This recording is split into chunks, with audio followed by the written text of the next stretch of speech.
I guess I'm having difficulty understanding. I mean, this was a really bad crime. Yes, ma'am. Bad crime. And from my reading of the police report, it involved carjacking and kidnapping. The victim was 3 times, twice by you, and you had taken her to another individual, and that other individual also her, uh, shot her in the back, I think 2 times, and left dead. But fortunately, she didn't die.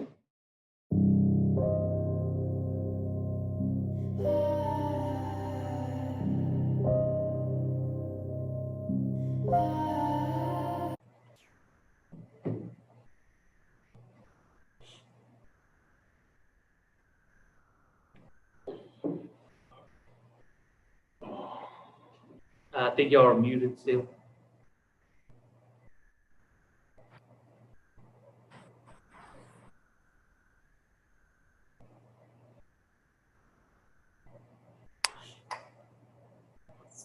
Good morning.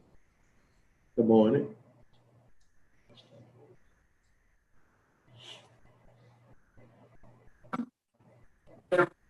Now, can you hear us? Yeah, we can hear y'all now, John. All right. A little technical this morning. Mr. Ray, good morning. Good morning. You introduce yourself to the parole panel. Tell us your name and your DSC number. Alan Rie, 461092. Rie, I'm sorry, I mispronounced it.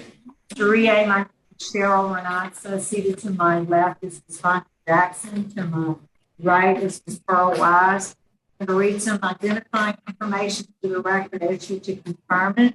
We'll start a parole interview. We'll start. Ms. Jackson will lead that discussion. We'll hear from Mark Billis. Then we have some folks who are participating also by YouTube, by Zoom. I see the screen. We have with us support from the Parole Project, Mr. Kerry Myers, is Sherry, a holding fiance, her sister, all of them speaking in support. We also have a representative from the DA's office who will be speaking in opposition. We'll call on them at the appropriate time, and you'll be allowed to state before we vote. Okay. So you are Alan Rie. Your DOC number is 461092. You're classified as a first felony offender, currently serving a 50-year sentence.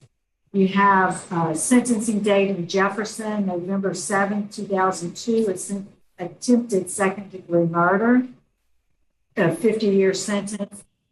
At July 2003, sentencing in Orleans Parish for forcible rape, second-degree kidnapping, and attempted armed robbery.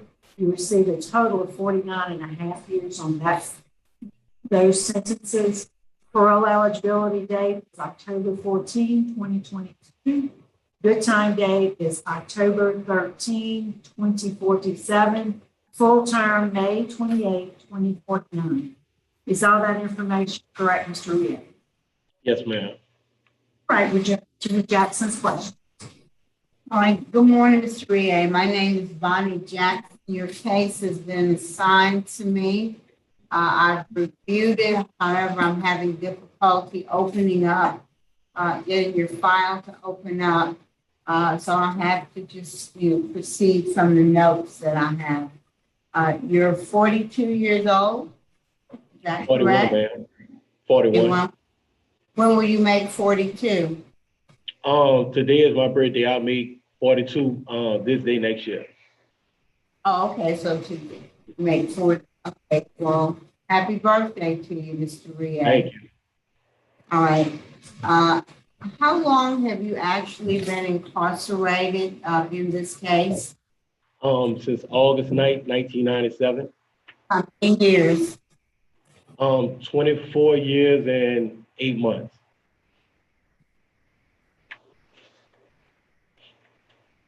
And how old were you when this crime was committed? 16.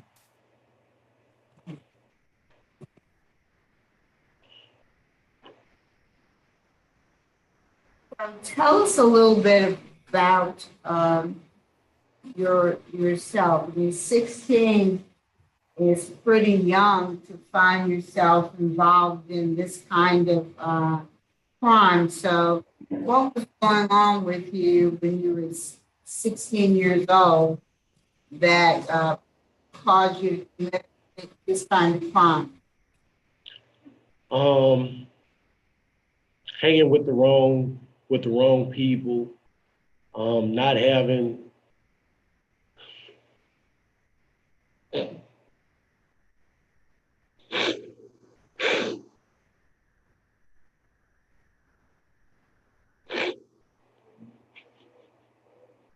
Take your time.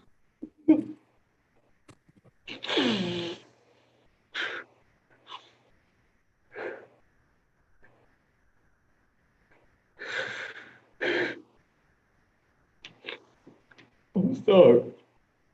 All right. Just hanging.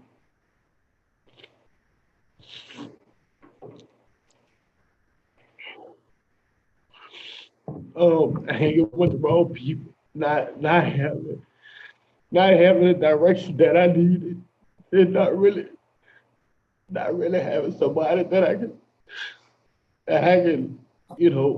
look up to, for guidance and advice, and looking for that, Who did you, in the wrong places. did you live with? I was back and forth with my mama and my grandmother. And why were you back and forth? Um, my mother had things that was going on in her life, and that my grandmother felt like, it wasn't fit for me to, to live with her at the time. So I would go Your back mother and forth. I would go back was and forth. forth in the two households. Was your mother a drug user? Yes, ma'am. Kind of your mom use, if you know? Excuse me. Kind of drugs did your mom use? Crack cocaine. What about you? Tell me about your drug use back then. I had any. I didn't have any. Okay, so when this happened, you weren't using any kind of drugs at all? No, ma'am. Did you use alcohol? I've probably drunk maybe twice in my entire life. Wasn't alcohol involved in this item? So No, you ma'am. didn't have any substance abuse issues back then? No, ma'am. Were you ever charged with anything as a juvenile? Like, yeah, I've been arrested as a juvenile. I have other arrests as a juvenile. Were you ever sent to a juvenile facility? Only overnight. That was it. I've never did like juvenile time. How far did you go in school? To the 11th grade.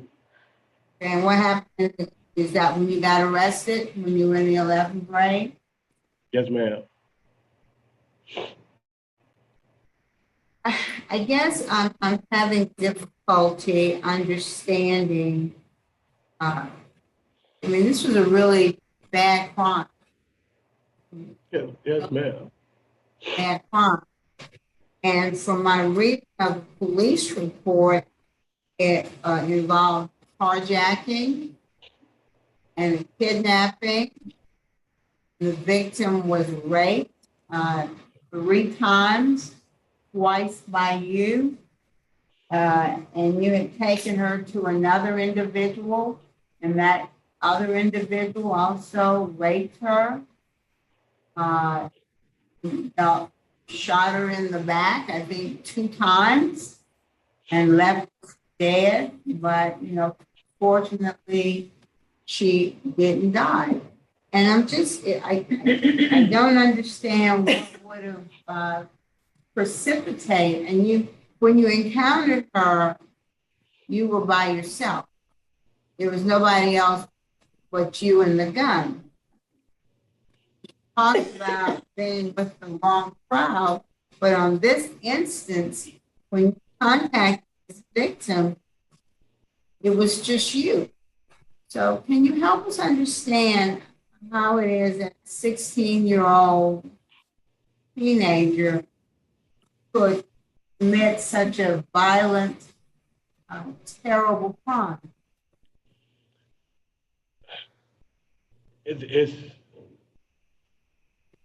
It's so hard to explain for a teenager, to have that type of mind frame. I mean, if I could go back to that day, I would never ever, do anything like that again in my life. And it's just hard for me to explain, what was going through my mind at that time, to make me commit such an act.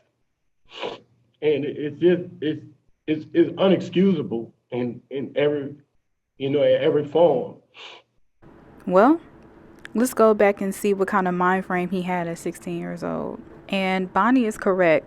This crime was really bad. The events that took place was so intricate that I had to take a couple of days just to put it all together. But of course, I have a link to the case in the description box. But this man did not go out without a fight. He had thrown every excuse in the book at the court.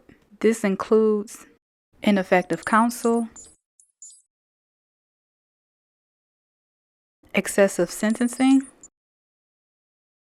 He was 16 years old. He wasn't the shooter. He wasn't the original kidnapper. It wasn't his DNA that was found on the victim. And lastly, the victim misidentified him. Now, my apologies if that seemed a little bit excessive, but that just goes to show you how many excuses he gave to the court. Now, subsequently, the Court of Appeals affirmed the district court's sentence and conviction. And now he's seeking parole. And one thing that I thought about was how the victim kept asking for him to release her and he just wouldn't. And now he's sitting here in front of 3 women asking to be released. The one thing about those tables, they turn. Well, I'm glad to acknowledge your guilt and accept responsibility for it. I'm glad to see that. And obviously, the crime impacted you. There's also someone on the other side of the case, and it impacted her even more so. You understand that, right? Yes, ma'am. Let's talk about what you've done over the last almost 25 years of incarceration. I showed that you've had about 39 write-ups. Is that correct? Yes, ma'am. And the last year's been in 2017. Yes, ma'am. And I see that was an aggravated work offense. Is that correct? Yes, What happened? How did you get written up for that? I had just received a new job from the major at that time, but I hadn't went through classification to get it verified, and they called us to work that morning, and I was on my way to the major's office, but just so happened that day he wasn't there. So by the time I made it back down to the dorm, the line had went out, and the captain that was checking the line out, he asked me my name, and I told him what my name was, and he found it on the roster, and he said, "Well, you didn't report to the gate." And I told him that major, I forgot the major name, but I told him that the major had just assigned me a new job, So he said, well, he still had to write me up because I didn't report to the gate. Even though that I was assigned a new job, I still didn't report to the gate. So that was what happened with that. What kind of punishment did you get for that? I can't remember. I can't remember. I think store restriction. If 12 weeks lost of canteen. Okay. Do you have a job? First of all, how long have you been where you are right now? How long have I been here? Since 2017, November of 2017. So what's your job there? Currently I'm a dorm orderly. And where did you spend most of your incarceration? Where have I spent most of my incarceration? In Angola. All right. And what was your job in Angola? I had multiple jobs. My last job was a barber. I've had 3 barber jobs. I worked at the treatment center on 2 different occasions. And I've also worked as a dorm orderly there too at one time, if I'm not mistaken. I see that you got your GED and Raymond Laborde in 2018. Is that correct? Correct. And you got a certification in as a repair technician. Is that automotive repair? Yes, ma'am. All right. And you got an OSHA card in 2019. Is that correct? Yes, ma'am. Now, I see that you've done a lot of faith-based programs, but I'm not seeing a lot of other kinds of programs. I do show that in 2019, you completed anger management. Have you taken any other programs besides anger management? I see you took victim awareness in 2011, and you have a CPR certification. But have you taken any other kinds of programs like, living in balance, thinking for a change? Yeah. I'm currently in thinking for a change. I haven't taken living in balance yet. What about sex offender treatment? I didn't see any indication of sex offender. I've just been made aware of a sex offense class about 2 weeks ago. I wasn't aware at all about any up until that point. So nobody at the institution noticed that you had Angola or wherever you started off, noticed that you had a rape, and nobody told you you needed to take sex offender treatment? No, ma'am. Okay. Not a single soul. Well, you do understand that that's an absolute minimum requirement that you complete all 4 phases of sex offender treatment before you can even be considered for parole. Okay. I see that you're a Strive member, which is good. I don't know what Men Gavel Club is, but I see you've done that. And as I said, you've done a number of faith-based programs, and you've taken some vocational skills, and all of those things are good. And I commend you for having done that work. And even though you had 39 write-ups over the course of 24 years, and I do acknowledge that when you went in 16, you probably had some adjustment issues that might have accounted for some of the write-ups. Warren, what can you tell us about Mr. Rea?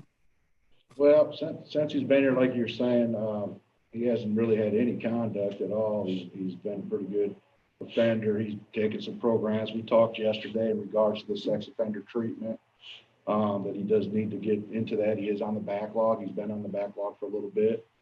The made men you were talking about, that's basically our version of the Toastmasters. So that's kind of our version here at the prison. So he has taken some good classes. I mean, you know, like you stated earlier, we did suggest that maybe he sign up for the new victim awareness class that is being implemented come the 15th and take that again. But other than that, I mean, he hasn't really been any issues. I mean, like you say, looking at his conduct from the beginning, he was kind of having a little adjustment, it seemed like. So. All right. Well, thank you very much for it. Renata, that's all I have. Thank you. All right, this time we'll hear from those who are here in support, and we'd like to hear from the Parole Project. Mr. Myers. Yes, good morning. Terry Myers, Louisiana Parole Project. We've been working with Mr. Rie for some time now, recognizing that, you know, he was 16 years old when this crime was committed, recognizing his family situation and the instability that he had in his life. As you can see from his record and the comments of the warden, he has worked on programming. But one of the things I might ask this board this morning would be to consider either conditionally granting him parole based on completion or deferring action, at least at this time, on completion of the sex offender treatment program. I believe that the board's conditional grant would certainly move him up on the list to take this program. And so Parole Project will continue to support him, whatever this board's decision might be. Thank you. Ms. Turner, Sharon Turner, sister. Yes. Go ahead, we'd like to hear from you. I'm sorry. I apologize. I was on mute. Good morning. We have a really bad connection, it seems. There you go.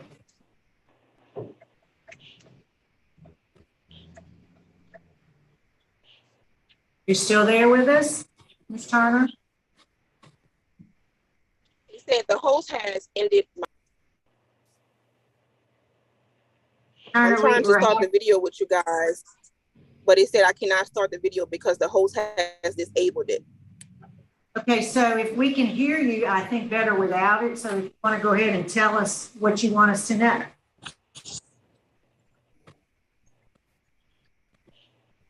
I'm sorry, ma'am. Can you repeat that? Yeah, we can hear you now with the video. It seems to disrupt the audio, so we'd like to go ahead and hear you without the video. Okay. What would you like us to know? I apologize. I would like to say that my brother has changed tremendously over the years. I believe 9 years old when he was first incarcerated, and the person I knew then versus the man I know now, he has changed. I feel as though that he has learned his lesson. He would never ever do something like that ever again.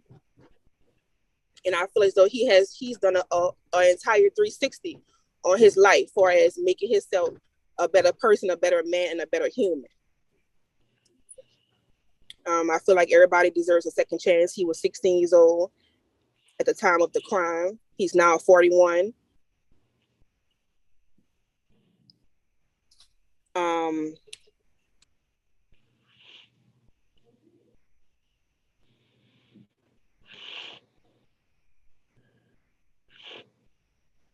Yes, ma'am. We appreciate you. We appreciate you taking the time to speak with us today.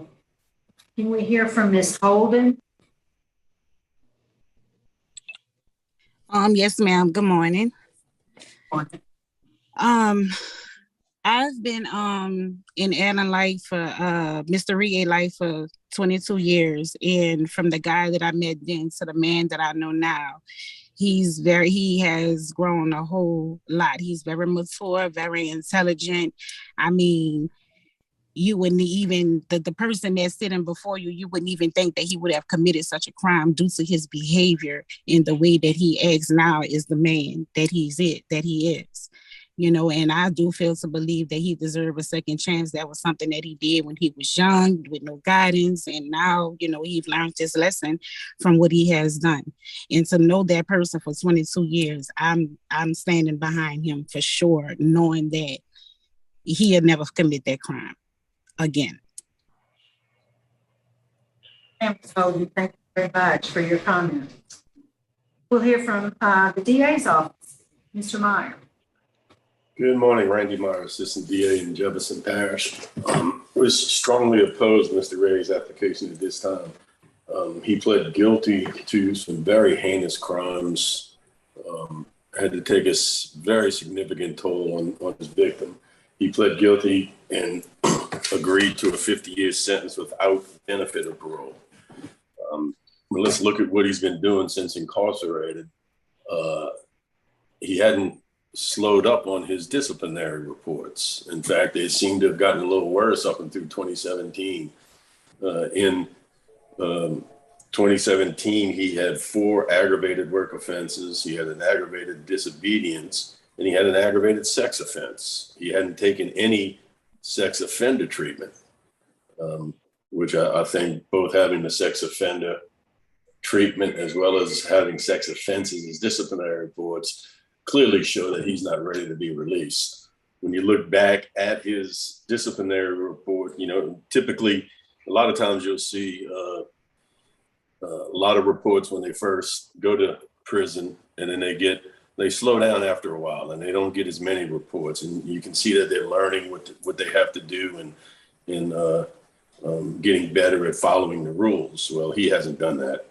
And when you look at his disciplinary reports, the very first disciplinary report he got was aggravated disobedience. And he's had aggravated disobedience or aggravated work offenses consistently throughout his incarceration. I think that shows he's clearly not ready to be released. He's done some programming that's pretty good. And I'm pretty impressed with the fact he's gotten his GED.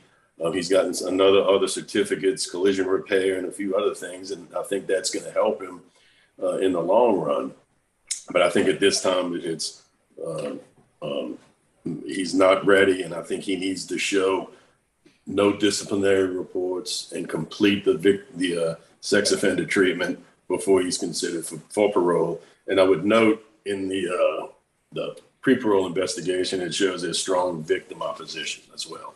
Thank you. Meyer. All right, Mr. Ray, is there anything you'd like to say to the board? Is there a statement you'd like to make? I mean, the only thing I would like to say is that, you know, from the person that I was as a 16-year-old child, I've completely transformed into the person that I am today. And the things that I did then, the way that I thought, the way that my mind operated is completely different from who I am today.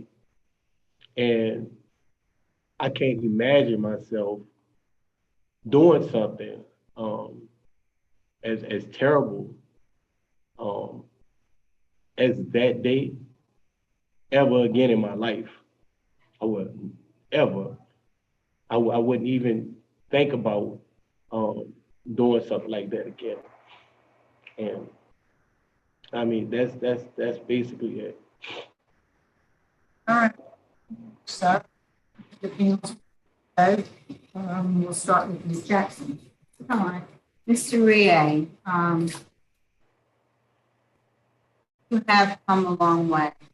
I can see that, you know, being 16 when this crime occurred, you know, I guess it's a double-edged sword because, you know, you were, you know, in the eyes of the law, still a child and a juvenile, and yet your crime was, really big boy crime. And so you kind of have to balance those two things. But I see that you're making progress, but I don't think you're where you need to be yet. I am concerned about the disciplinary history. I am concerned that you've not taken any phases of sex offender treatment, which seems, and you know how that happens. And I think you need to take victim awareness, but I think you're on the right track. I really do. Continue to work hard, continue to go for an extended period of time with no write-ups, no disciplinary reports. We've had people in prison twice as long as you have, and then maybe have 1, 2, or 3 write-ups in that whole time. You've had 39, and as recently as 2017. So my vote today is going to deny you because of the strong victim opposition, poor disciplinary record, and your need to complete sex offender treatment and victim awareness. So work on those things and apply again when you're eligible. Good luck to you. Okay. Ms. Watts? Mr. Allen, it is a very egregious crime, but I'm hopeful for you. I really am hopeful for you, and with what you've come through to who you are today. So my vote is to grant conditional after you complete the victim awareness and the substance abuse victim awareness and sex offender treatment program, and then go to the Louisiana Parole Project. I'm just really, really hopeful for you. I just commend you on the work that you've done. That's my vote. Sharia, I too want to commend you on the it seemed like you turned the corner. We talked about your not so good conduct record, but it seems as though you've tried to work on it, at least for the past 4 or 5 years. I'm inclined to also do a conditional grant, and that would be that you do complete the sex offender treatment. And you said you're enrolled in Thinking for Change, right? Yes, Now? ma'am. Yes, ma'am. So completion of that, the sex offender treatment, and then to the parole project.